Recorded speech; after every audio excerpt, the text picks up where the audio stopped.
I'm now on Lebaron Drive, another great automotive name. Lebaron at Crestline, right here where it says Briarcliff Woods.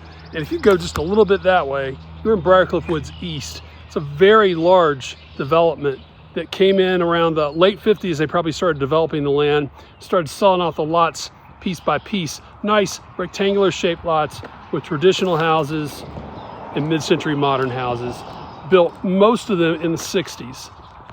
And you'll see so many adorable, well-maintained, beautiful houses in great condition, some with incredible style, mid-century modern style. But again, back to why I'm doing this series on automotive street names is because nobody else is doing it.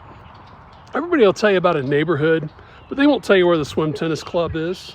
And it's right down the street.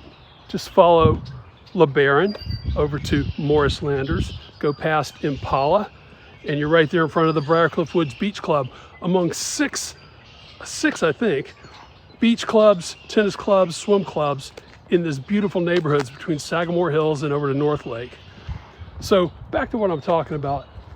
Cool houses on cool streets with really prosperous developers who were thinking about other prosperous things in the 20th century, one of them being the automobile. Why the Lebaron? Well, Chrysler was that top three, big three brand name that some of you may not even remember or hear about nowadays, but they're now owned by Alfa Romeo, I think. And it's been a bunch of consolidation over the past 30 years. But boy, that company was pulled out of bankruptcy in like 1983 by President Ronald Reagan, of all people. He helped make that deal work with a guy named Lee Iacocca.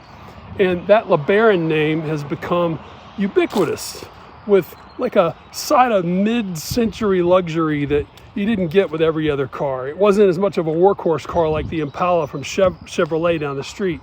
It was a luxury brand with more of a, I think they had convertibles. They had like that cool looking wood side paneling. And LeBarons, you gotta look them up, were not as luxurious as the Cordoba with Corinthian leather, but it was still a really cool car. And I remember well from my time in the 70s when I first got my car, a lot of kids had LeBarons because they were convertible. Man, that was cool. Well, that's pretty much my story, again, of more streets over here named after automobiles from the prosperous 20th century. And still to this day, what you'll find on these streets are high quality, beautiful homes, priced really competitively compared to other neighborhoods. And on a street like Lebaron, nobody's flipped the house yet. They're all originals, and that's a beautiful thing.